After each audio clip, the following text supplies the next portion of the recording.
I'd like to call tonight's meeting, October 22nd, 2024, of the Pittsburgh City Commission to order. Please stand for the flag salute. I pledge allegiance to the flag of the United States of America and to the republic for which it stands, one nation, under God, indivisible, with liberty and justice for all. Thank you. Reverend Mark Chambers.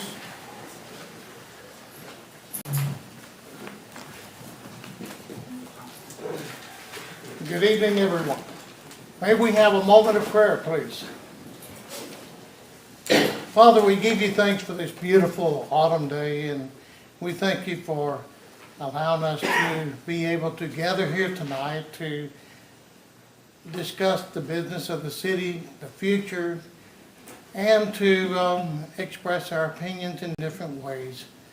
But Lord, as we do things, let us remember to do all things with peace and harmony, and we ask you to bless our commissioners as they lead us. They are our elected officials that we put in here.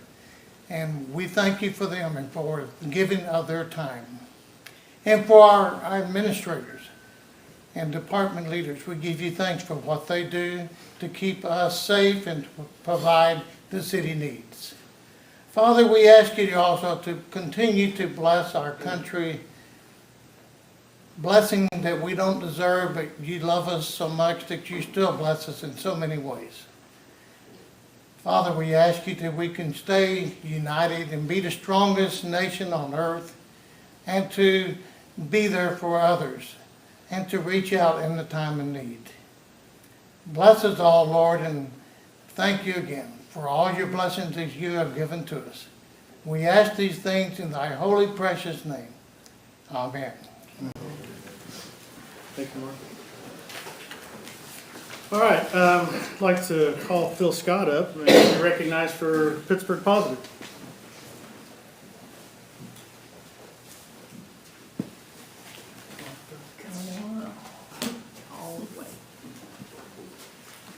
Phil, I'd like to just say thank you for all that you do to keep things positive. I know on game days, I see you at every single football game day and other athletic events as well. And always a pleasure to see you at Walmart working there. And I just think that anytime we see you, anybody that knows you knows you got a smile on your face and you're always asking about somebody's family member. And just like to thank you for doing that and being Pittsburgh Positive. Thanks, Steve.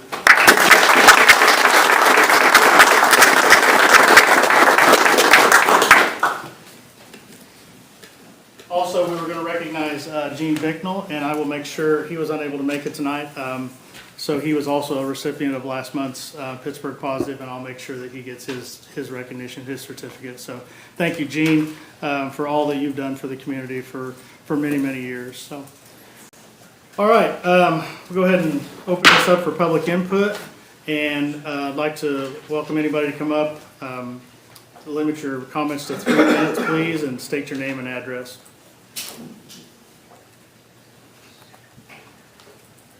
Okay, don't see any. We'll close public input.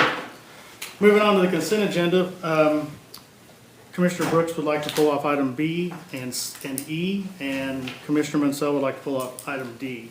So if I could have a motion to approve the consent agenda items A and C only. So moved. Second. It's been moved and seconded. Tammy, roll call vote? Brooks? Yes. Height? Yes. McNay? Yes. Munsell? Yes. Sigley? Yes. Consent agenda items A and C carried. Passed. All right, item B, approval of the Traffic Advisory Board's request to convert the intersections of 6th and Pine Street and 5th and Pine Street to four-way stops and authorize city staff to install the signs. Hi, Matt. Good evening. Tell me what's the reasoning behind So 5th we and had 6th? So we had a request come in to our traffic advisory board, which is made up of fire department, police department, USD 250, and our engineering staff come in just because of the amount of pedestrian crosswalk. You have more traffic that is parking along Pine now, so those intersections become a little more blinded because of the vehicles parked along it. So that request came in, we discussed it as a traffic advisory group, and unanimously decided to go ahead and make those four-way stops just to slow everyone down in those intersections because of all the foot traffic that comes to Memorial Auditorium. More foot traffic than in past years?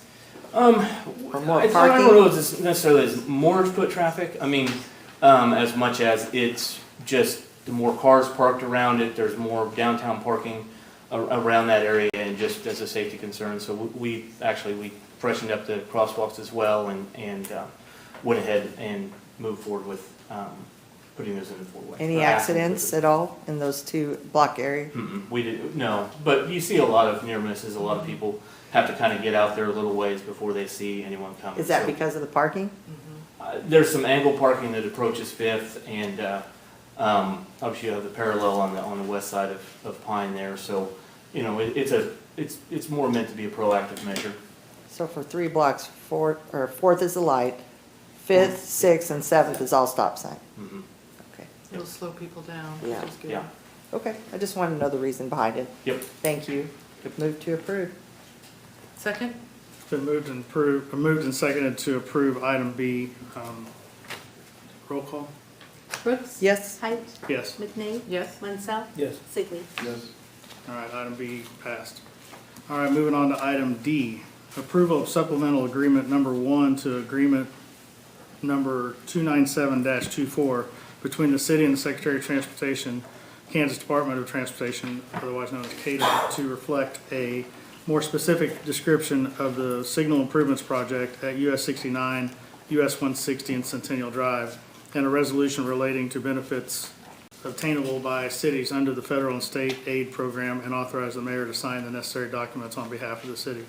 Good evening again, Matt. Yeah, Matt, I just, when is this gonna happen?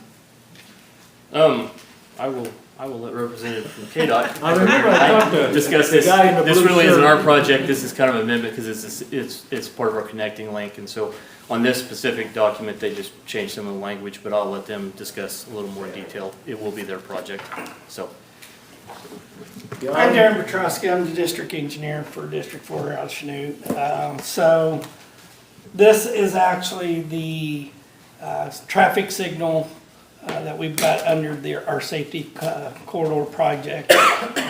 And the original contract referred it to as 69B, which was the business route, which was incorrectly identified the wrong traffic signal.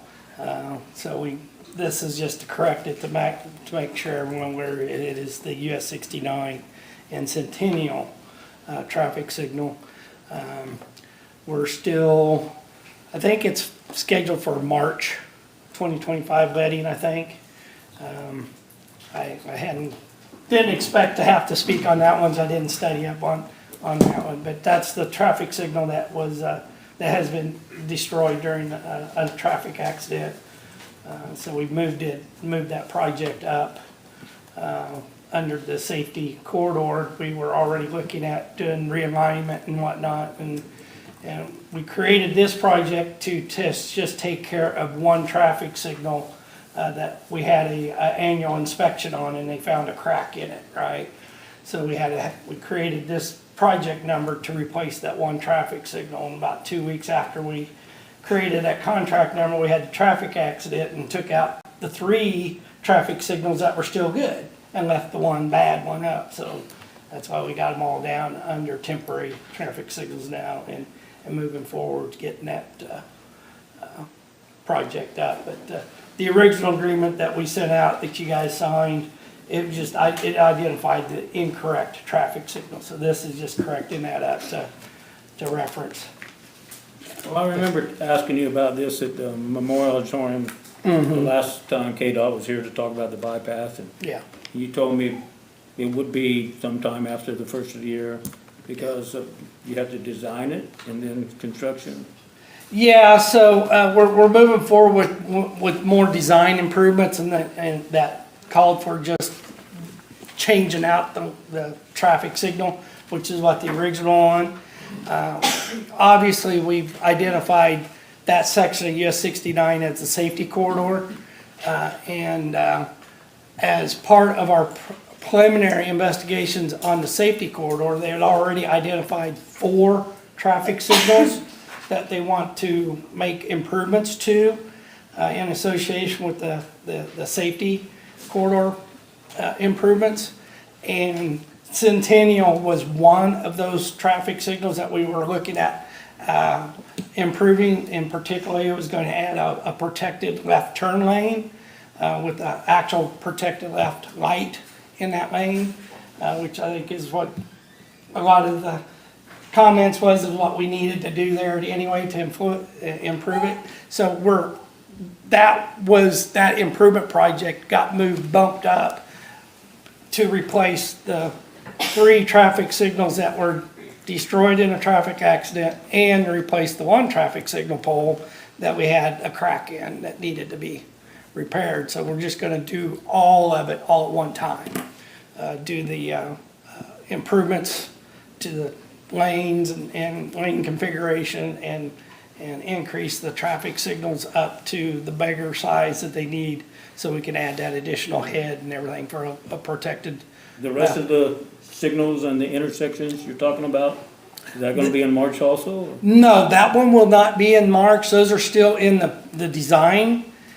They just expedited this one particular intersection due to the traffic accident. Okay. So KDOT, we can go back against a insurance company to get reimbursed for the traffic accident part, but we got a maximum 2 years from the time the accident happens to the time we have to get it corrected. Okay. So we bumped everything up on just that one intersection. The other intersections were still in the design phase, but we just put a rush on this You're on one. schedule to put it out for bid in March, so you think? I believe it is March, but it's first part of 2025.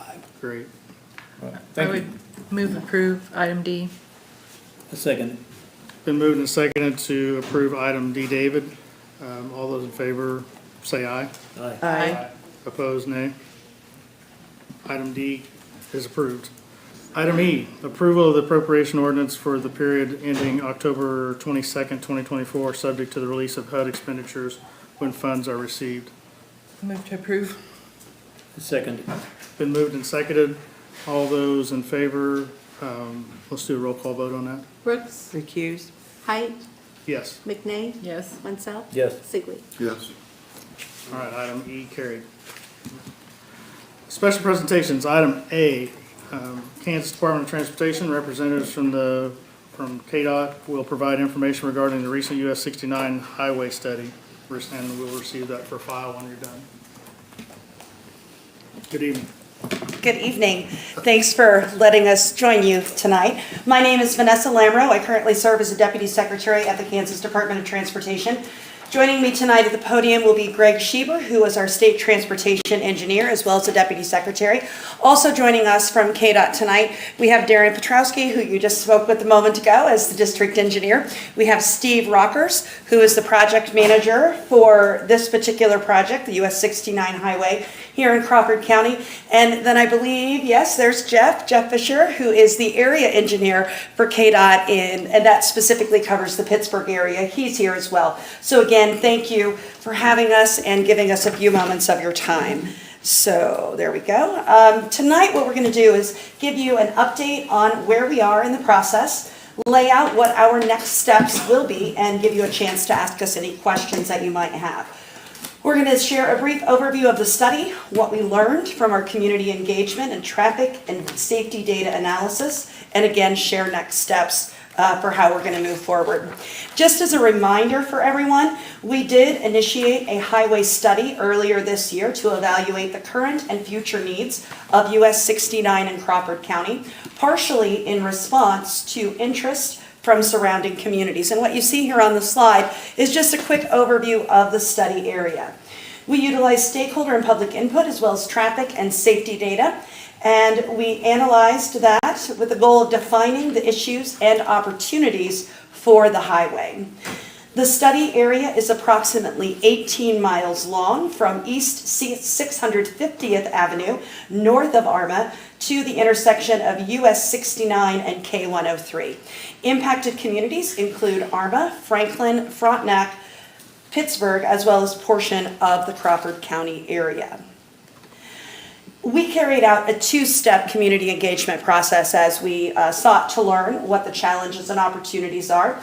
We kicked it off in May with a "we want to hear from you" approach. We asked for input on 3 key questions: what's working well, what could be better, and what are the opportunities that you see for the future. Then in July, we came back and we were focused on, did we hear you right? So we took the information from those engagement activities and we put the top 3 answers to the questions that we asked in round 1. And during the second step, when we were confirming whether or not we heard folks correctly in terms of goals, needs, and problems, we wanted to make sure we did that before we moved on to concepts, which will be our second step. We had nearly 500 people attend the open houses, and over 350 surveys were ultimately completed and returned to us. So we had public open houses. This is where people had the opportunity to come and learn more about the study area, understand what it is we were attempting to do, what we wanted to learn from them so we could take that feedback and incorporate that moving forward. We also had stakeholder listening sessions where we requested input with groups that had specific knowledge and issues for the corridor area. This would include first responders, local governments, schools, transit, economic development officials, elected officials, and freight representatives. And then finally, we had our public feedback group that consisted of people from each of the stakeholder groups, and their purpose was to help us understand whether our messaging was connecting with folks, because we wanted to make sure that information made sense locally. So when we were out and collecting information from the first round, we ended up with the top 3 answers to the questions, what's working well? That was access to properties, road surface drainage, traffic flow on the north end. What could work better? Intersection layout, traffic signals, traffic flow in the Pittsburgh bypass section. And what were the opportunities? Improving traffic flow, land use planning, and economic development. Now, the percentages that you see here are responses to what we heard in the first round. We took these questions and answers and we did some additional investigation and asked folks to begin prioritizing how this works in each of the sections. So what you see here on this slide is on the left-hand slide, we've broken down the corridor into these different sections: the Arma bypass, Franklin section, the Frontenac section, the Pittsburgh bypass, and Cherokee County. Across the top in the dark blue, what you see are, these are the key items that folks, that we segmented the issues and opportunities into: managing access, corridor purpose, supporting economic development, enhancing safety, and improving mobility. So then you start to see all these numbers and different tiles going on, right? So what does it all mean? So the darker gold colors show up as the top ranked answers or priorities that folks wanted us to focus on. And what you're going to see is enhancing safety and improving mobility were the top 1 and 2, because that middle gold represents the second top priority that folks identified. It isn't until we got to Cherokee County that managing access and supporting economic development became some of the top 2 answers. So what I want to do now is turn it over to Greg, who's going to walk through some of the technical side of the study and where we're headed next. Good evening. So as Vanessa shared, I'll kind of get into some of the technical findings and then really what we see the next steps, and then kind of open it up for comments and questions. Over the last few months, we've done a crash analysis over the most recent 5 years that were completed, so 2018 through 2022. And we looked at that crash information to look at specific crash location, crash severity, crash type, and what were the existing conditions during that to look at what was causing those crashes. And then what we could do is we came up with a critical crash rate at intersections. And so what that does is it allows us to compare similar intersections, what that expected crash rate would be. And along this corridor, is that what we're seeing, or are we seeing heightened crash rates there? And then we also did a traffic analysis, and so that was looking at existing traffic conditions, looking at the operations along the corridor, how are the intersections working, how is traffic flowing through it, and then also projected traffic, so looking out what does the future traffic look like, and then associated again what that operation is along the corridor. On the intersection side, on the crash history, really what we saw were the signalized intersections were the main safety concern. So 8 of the 10 signalized intersections along the corridor do have a higher crash rate than what we would expect. The majority of those crashes at those intersections were rear-end crashes for both the signalized and unsignalized intersections along the corridor. On the traffic analysis side, current volumes range from 5,000 to 15,000 ADT along the corridor. We really projected kind of minimal growth. We went through standard KDOT procedures on how we model growth in a region, talked with communities, talked with the counties, and came up with the somewhat minimal growth of traffic as we look out towards 2050, ranging from 6,000 to 19,000 ADT. And then using those volumes, both current and projected, what was the operation of the corridor? And that relates to our level of service. So level of service can range from A to F. A would be very minimal congestion, free flowing, minimal delay at intersections. To an F would be a lot of congestion, a lot of delay time at those intersections as you're driving along. So currently along the corridor, that ranges from A to C. The projected intersection level of service ranges from A to E. Typically what we would shoot for on a corridor like this is a minimum of C as we look at that projected traffic. So that gives you kind of an indication of how that ranges along the corridor. Back to Vanessa, what she shared on the public engagement side, really as we look at where we're at within IKE currently and what we can deliver now, we really wanted to focus on those top 2 things that came out of there on enhancing safety and improving mobility, and looking at those potential solutions along the existing corridor to achieve those goals, which would be traffic signal enhancements, intersection layout modifications, and access management. And the intersection layouts, that would vary along the corridor at those intersections depending on the traffic levels as far as, it could be minimal improvements as like radii improvements, turn lane improvements, all the way to considering is an overpass or a different type of intersection needed or would improve the operations of the corridor. And so really our next steps then will be shortly after January to come back out with those intersection concepts, those improvements that we can deliver within IKE, to share with the public to see is this hitting those 2 main goals that were brought out of the public engagement side. What is the thought and feedbacks on that? Is that correct on what we're hearing on what the community wants? And then we'd refine that with some back and forth and then come back out again with what our final improvements would be. And again, we are just finishing up the 4th year of the IKE program. The IKE program grows through 2030, and so the goal would be out of these public engagement meetings and those final concepts that we would come forward with improvements that would be made within the IKE program, so by 2030. And with that, I would open it up to questions or comments. So the 2030, there's funds in that program to fix all this stuff? Yeah, so we, right now we don't have a good idea on what these will cost, right? Some of that will be functional, but we would be committed to within IKE delivering some kind of improvement along the corridor to look at that operational capacity and that type of thing along it. Do we have any idea what that improvement would be? Like I said, I think it will depend on the intersections. It could be some minimal things, but we are going to look at, is an overpass needed? Is a different intersection needed? What other things along the corridor where we really saw the safety or the crash history above normal? What are methods that we can put in place that would improve that and improve congestion along there? The other side of it would be, I know access management was mentioned. That'll be part of the conversation too. As we get into those intersections, as we look at safety and mobility there, access management will be a topic, right? That depending on the access control along there, that'll be a discussion whether or not to close access or keep it where it's at. What about the corridor itself?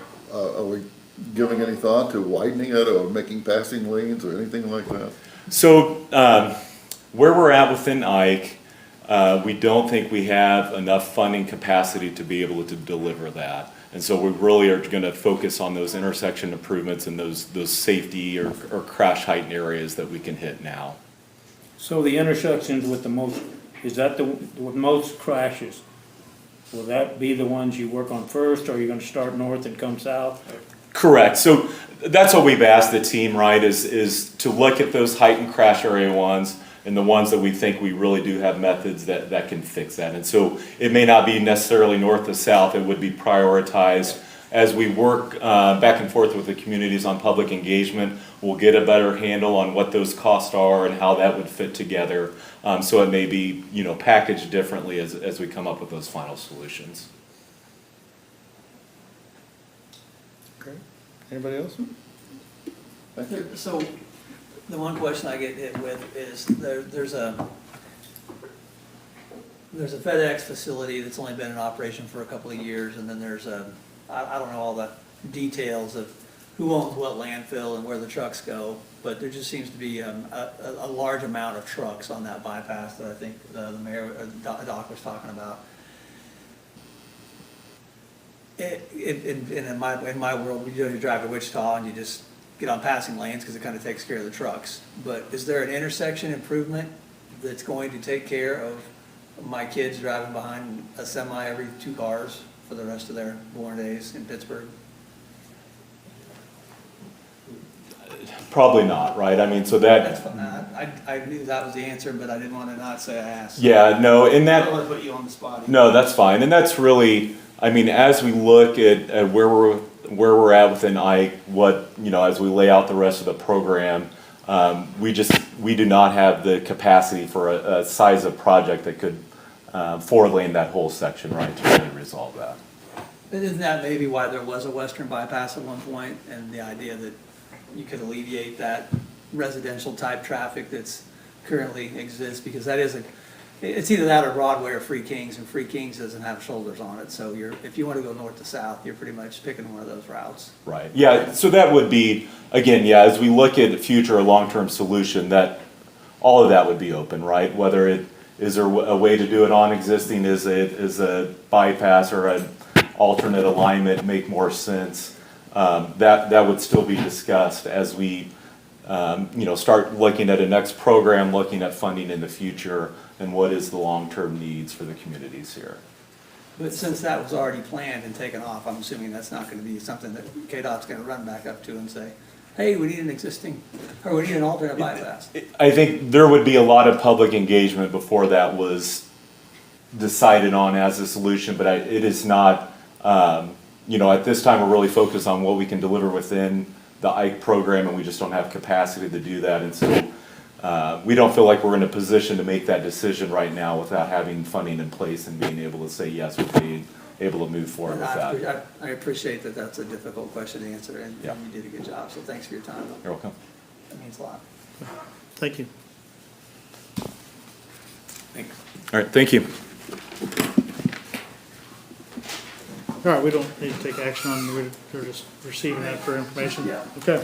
Item B, lead and copper service lines. Director of Public Works and Public Utilities, Matt Bacon, will provide an update on the city's submission of the lead service line inventory. Good evening, Mayor and Commissioners. So a week ago today, we submitted, we've been talking about it. It's been talked about nationally for a long time that the nation wants to get the lead service line inventory. The EPA issued their inventory list. KDHE was able to condense that down a little bit, and so we submitted to KDHE on last Tuesday our inventory of the city of Pittsburgh. So really today I'm just going to kind of walk through how we got to where we are and what's going on. I'll give a couple shout outs here early on. Really to pull this off, there was a lot of people involved. Jeff and Chris Yatzwater helped us work on a database. I hired a gentleman by the name of Brendan Kelby that really dedicated his full-time engagement to doing this for most of the year and put this together along with our water distribution crew. So jumping into it here, so really I just pulled this straight off the EPA website. of some of the issues with lead and entering the water stream, and then some of the action levels and contaminant levels from there. Those are always available on the KDHE website or EPA also as well. As you step through, just as you see my cursor here, water main, city-owned section, homeowner-owned service line, and then interior plumbing, and those are your primary, what's discussed within what they're trying to inventory and get a feel for. This is a sample of the, it's a lot of small print, but this is a sample of what we submitted to KDHE. There's 26 cells, 20 of those we filled in. The yellow part is generates the answers to what we put in the other questions. Those include all our accounts, where those service addresses are, the water main material, our service line material type, the size, when the structures were built, those type of deals. We actually had the county provide us with a database, an Excel database that we took from them on everything they had as records of when structures were put in, and we used that incorporated into that. There's just to know it exists. That's really small, but that's basically the definitions around all those cells. Just know it exists. That's really fun. So in the far right-hand side of the spreadsheet, it asks for how did you collect your information? How did you get that? And really, instead of just talking about each one individually, we kind of divided into historical records, supervisor insight, and field inspection. Mike Starley's been here for 25 some odd years, and so is Terry's been at the plant for almost 30. So we've got some good historical knowledge going around. So we use a lot of that. So we still keep some old books around about when things were installed, some of the dates on some of the mains. That's just some of that. These are card files that we had from individual water accounts that were set up in those paper. They're just packed full of card files. They have microfiche in them. Sometimes we dig into some of those, trying to find some information. When I talk about, knowing what pipe material is, that's just, we've been using our work order system for about 3 years. That's just kind of a breakdown of why we dig in the ground and where, so we kind of get to see what's going on underneath the ground, so we know what types of pipes are down there. This is another one. Over the last 3 years, we've really been trying to keep a record of whenever we replace the service line, what type of service line that was, and they're highlighted reds. About 38 lines we've replaced that we've found over the last 3 years that were on our side of the meter that were lead lines. So, and then as we've done projects over the last probably 5 to 6 years or better, Mike has actually been keeping a log as we did, say, water line replacement on West Jefferson or West Kansas, or some of those other projects where we've done small couple blocks of new water line. We've kept track whenever we replace the service line, or even Quincy, of what the customer side was. We did that as we made those connections and made sure to keep track of that information. So the state provided us with a spreadsheet to fill all this information in, but we really actually took that using our GIS software and built a database based around those questions. And we actually asked ourselves a few extra questions along the way. We imported that data. If you can see somewhat in the middle there, there's actually a section of water main between two valves. We identified that main. We looked to go ahead and capture that main material type, make sure that size is right, and then we look to attach those blue dots would be water accounts that are tied to that main, and try to make sure that those services are tied to those mains. So in the future we have that, while we're going through this exercise anyways, that we're capturing as much useful information for the future as we can. This is if you can see, I know we didn't highlight it very well, but this little blue dot here right about in the middle, you can see over on the right hand side, just an address, the account number. It's linked to the water segment ID, the water main material, water main size. If you get over to the file, what our side is, we entered all that information into that. So we actually took a data dump out of the database and then imported that information into KDHE's spreadsheet is how we imported that data back over. As a result, we have basically 8,580 accounts that we reviewed. Of those on our side, we came up with approximately, well, not approximately, 1,711 that answered yes to lead on our side, which is approximately 20%. And then overall, there's about 6,482 that either listed as copper galvanized or an unknown. So those generate why we have the pamphlet I handed out in front of you, which is kind of why we're here tonight. So the city of Pittsburgh has never had a hit for lead that we're aware of. I mean, Terry's been here for almost 30 years. We've never had an accelerated level of lead. We treat with a blend of orthopolyphosphate into our system that is anti-corrosion. This kind of is an explanation over it from the EPA's website. We treat with that, so we have not had an issue. On top of that, this is our consumer confidence report. You can find it on our website. It's public facing out there. We do put one out every year. It's samples that we send back to the state. It's always out there. You can see the maximum contaminant limit, where we are, lead and copper inside of the middle of that. And then you can also see no violations or anything like that on our water system. So the pamphlet that will go out in the mailers, we just want you to be aware in case you're questioned by the public whenever someone may get this. Inside of this pamphlet, it does have the lead, copper, or unknown service line material, so anyone that meets those criteria will get this mailer in the mail that we'll send out. Basically, this gives them an idea of just what this is, a public awareness campaign on that side of it. We want to, if they have a question or concern, that is, they can reach out to our water treatment plant, or I mean, they can reach out to any of us, and we'll help them. We can add them to a sampling list and go from there. Matt, the unknown material, I mean, is there any chance the unknown material could So, have lead? sorry, thank you. So from our history, and I say our history, mostly Mike's, we do not see lead service lines on the customer side. The only instance that we've had, when they did the downtown streetscape project, some of the downtown buildings, some of the real old buildings, had some lead service lines on their side. From a residential standpoint, in Mike's 25 plus years, he's never come across it. Really, we've been replacing lead service lines for probably 3 to 4 decades. As we've come across leaking lead lines or whatever, we've flipped those into copper lines on our side between the city main and the meter as well. In fact, the building you toured tonight, Josh and Shawnee's, that one, they put in new water services. That's why we dug up main. We actually removed lead from their building as part of that project. So there are a few of them out there that we still do, but mainly it's been, Mike has not come across as many as we've done over the years. Nothing on that. We have galvanized, we have copper on the homeowner side. We do not see lead on the homeowner side in this part of the country. So did you say we have on our side 1,700? Yes.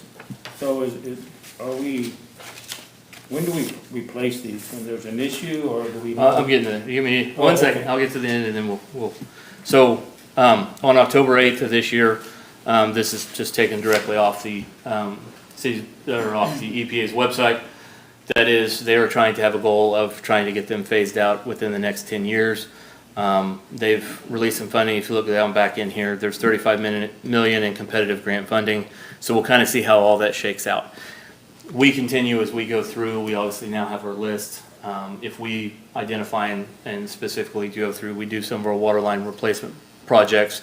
I mean, we obviously flip all those out when we do a new line through there and replace those services. And we continue to track, and we'll, from this point, I mean, we have been and we will continue to update our data and records, and that's why we put those things inside of our Esri database to actually be able to map those instead of trying to fight through a spreadsheet about where those are at. We actually can track them through maps and look at those type of things. So proactive for the future. A lot of work, but it's Yeah. gonna pay off to have that at your fingertips. So are we sending one of these to the 1,700 people?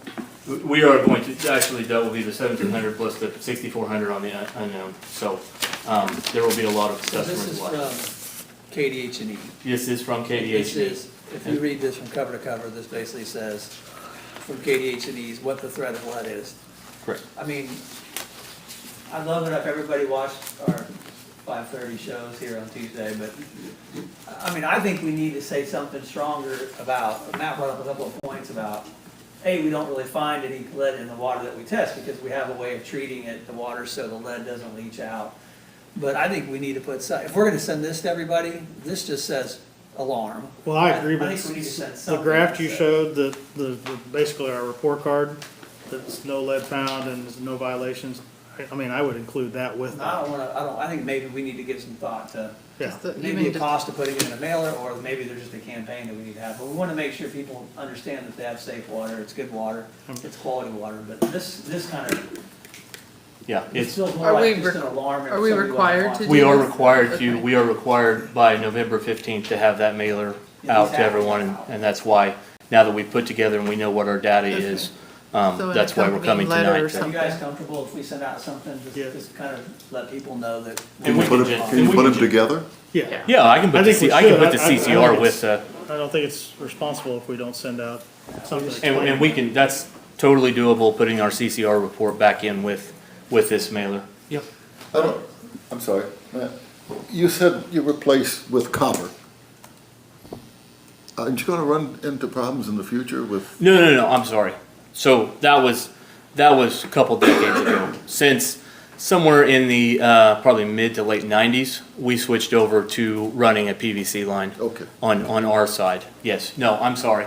No, we've started as far back as somewhere we believe in the mid-60s of going to copper service lines from there, and then as PVC came on board, we've moved it into an SDR9. Yep. So, like you said, Darren, this is gonna alarm people if it's on our side. What if there's lead lines on the customer side, right?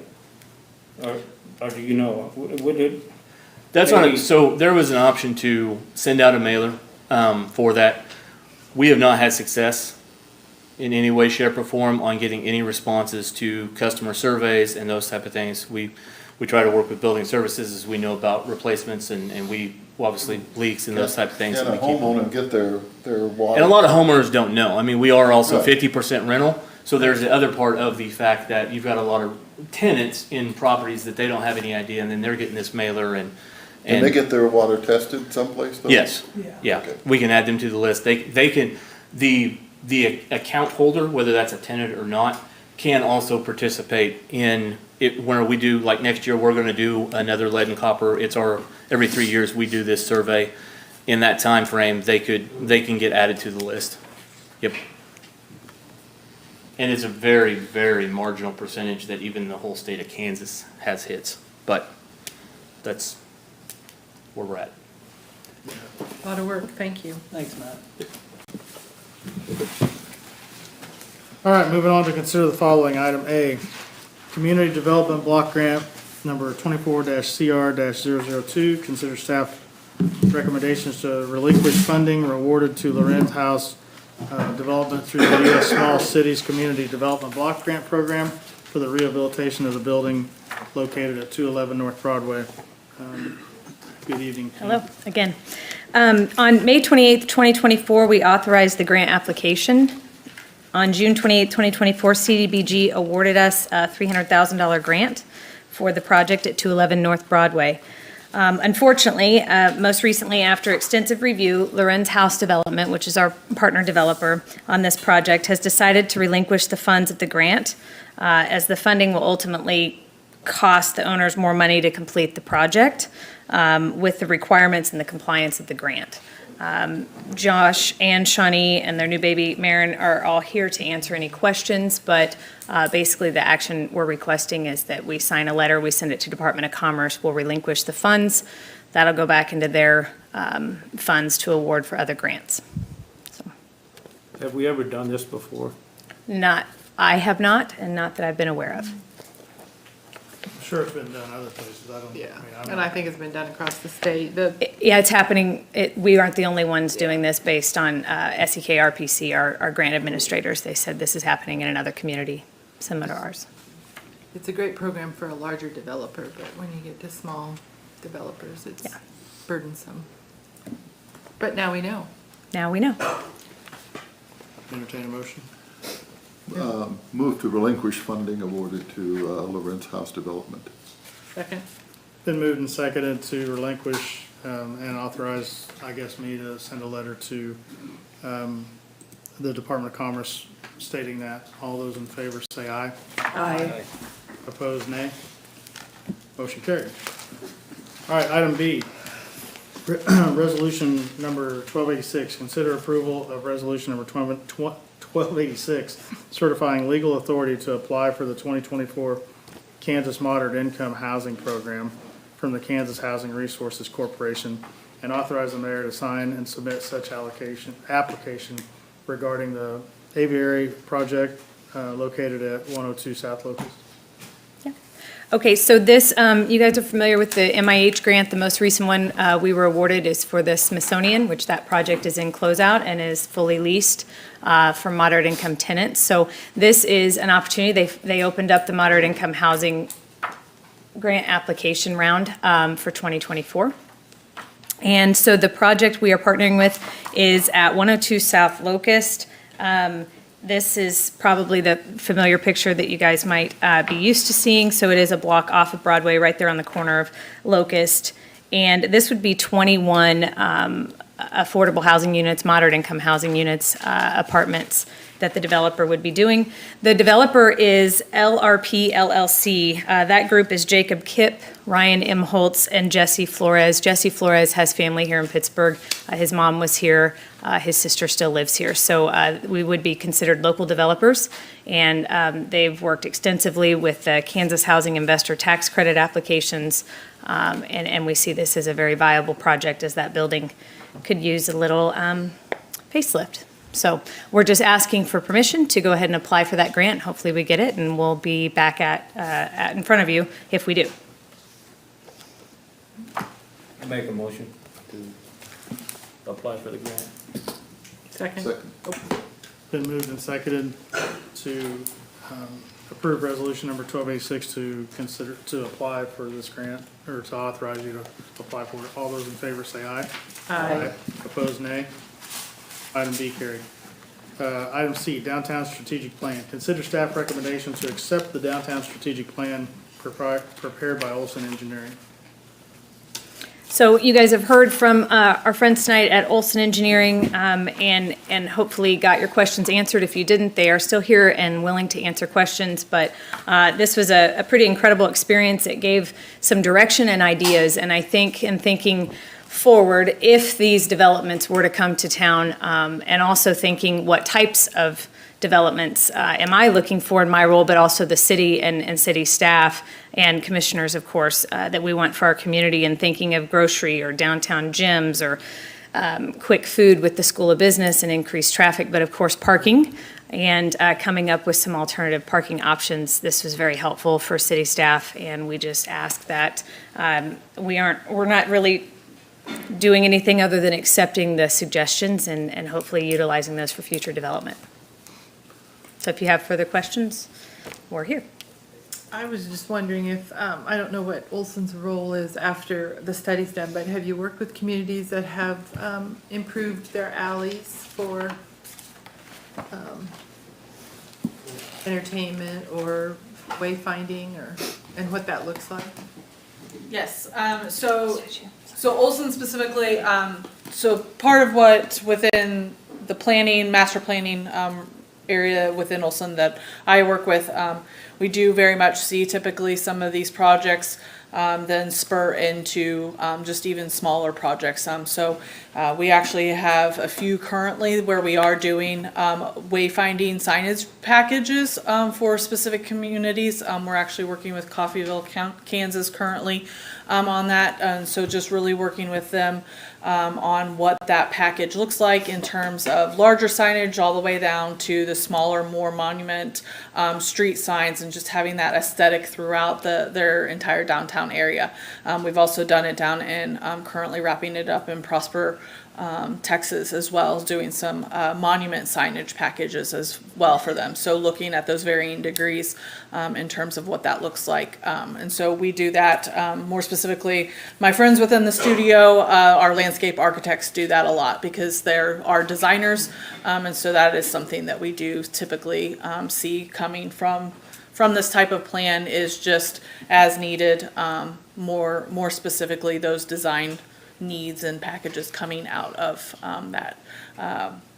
We are doing some work in Lee Summit, Missouri as well, not specific to alleyways, but there is some integration of alleyway activation as well within the downtown as they start to grow and look at their farmers market addition, as well as enhancing their downtown specific aesthetics as well. So it is something that we do continue to do.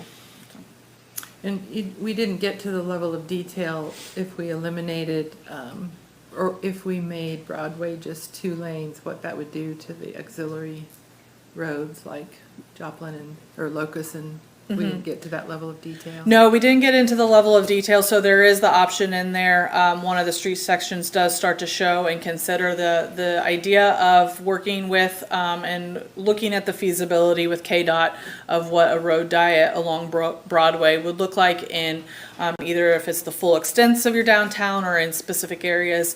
So we do start to suggest that as a move forward option is to start to have those conversations and what that would look like, but we didn't get into the exact specifics of how to move that forward or what the needs exactly were. So Thank you. So by by accepting this strategic plan, it's not stating that everything in here is going to happen. It's just accepting the ideas, the possibility of the ideas. Okay. Just a plan, right?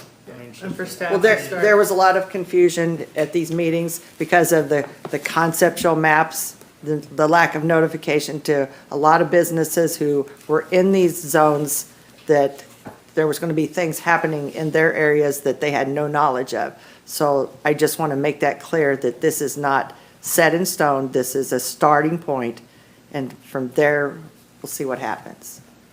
Okay. Do I have a motion? So moved. Second. It's been moved and seconded to accept or to approve item C. All those in favor say aye. Aye. Opposed, nay. Item C is approved. Moving on to item D, commission meeting schedule. Discussion is needed to determine the preference of the city commission members as to the December city commission meeting schedule. Darren, did you want? Commissioners, the Christmas Eve is it the day before? I mean, our meeting, I think it's supposed to be on the 24th. Usually in December, we'll try to do 2 meetings, but if we can only do 1, that's usually where we land. In this case, the 10th, I believe, is the first meeting, and so we were kind of hoping to move it to the 17th, so we could at least get as many bills paid through the month as we can before we meet again in January. So if you guys are willing to move it, that'd be our recommendation, but. To the 17th. So 1 meeting in December, and it would be on the Just one meeting in 17th. December. 1 week later. Andy has approved me to say that recommendation. So do we need a motion for that? I think Okay, so. so move. Second. Been moved and seconded to have just 1 meeting in December, and that be held on December 17th. All those in favor say aye. Aye. Opposed, nay. We're meeting on December 17th. All right, non-agenda reports and requests. Are you standing up? It was slow-mo. I just wanted to remind everyone, there's a community event, so we are taking on a update and a new housing needs assessment. I'm not sure if you guys are aware, but we need housing in the city, so we are working on that. And we'd like to invite everyone to provide input. That's anywhere from just a community member, a home builder, a realtor, commissioners. Anyone's invited tomorrow evening, Wednesday, October 23rd, from 5 p.m. to 7 p.m. at Block 22, just 402 North Broadway. It's a discussion, and it's expressing views of what is needed for housing in the city of Pittsburgh. So we're excited to kick off a new study. The old study was from 2014, updated in 2018, slightly updated in 2022 as well. And we thought it's been long enough, we should probably do a refresh. So we're really excited about this and would appreciate participation. So Kim, is it an open house or people need to commit to? So we asked that question. It really kind of depends on the crowd. If it's a really large crowd, then we would have to divide into groups and do some individual kind of group sessions. If it's a smaller group, it would just be an open forum, but hopefully kind of get people to arrive closer to the 5 o'clock mark, more than the 7 o'clock mark if you can. But we'd just appreciate anybody to stop by. So if you can't make it till 10 till 7, that's okay. Swing in. So Thank you. you bet. Perfect. Anything else? Kim, I have a quick question. How many people are in your Leadership Kansas class? 39, including myself. Okay. I just wanted to mention that last week, Pittsburgh hosted 39 young professionals from all across the state. And I heard nothing but positive comments. And as we met at the League of Municipalities, I'm sure the fellow commissioners that were there too, I don't know if you heard the same thing, but I heard overwhelmingly that Pittsburgh was their favorite stop. Not to put them on the spot, but I think that speaks volumes to the work that not only city staff but community members, business owners, and citizens kind of roll out the red carpet for things like that. Many of you probably didn't even know it was happening, but it took place over 3 days, Wednesday, Thursday, Friday. So. Anyway, I just wanted to mention that, and it also rolls into Pittsburgh Positive. I'd like to recognize John Norton, who was instrumental in coordinating that and basically herding a bunch of cats to keep everybody on schedule, on task. Because any idea how many stops you made over those days to the area businesses and landmarks? 12? Yeah, at least a dozen. Yeah, 12 to 15. So, and that's no small task to make sure that happens, and Jonna did a great job of keeping everybody on task.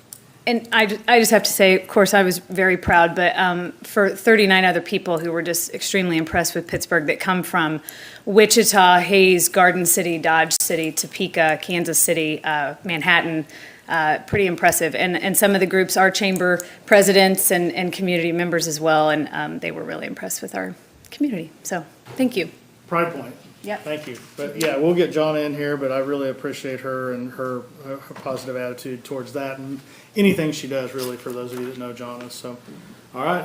If nobody has anything else, I'd entertain a motion to adjourn. So moved. Second. Been moved and seconded to adjourn this meeting. All those in favor say aye. Aye. Opposed, nay. We're adjourned.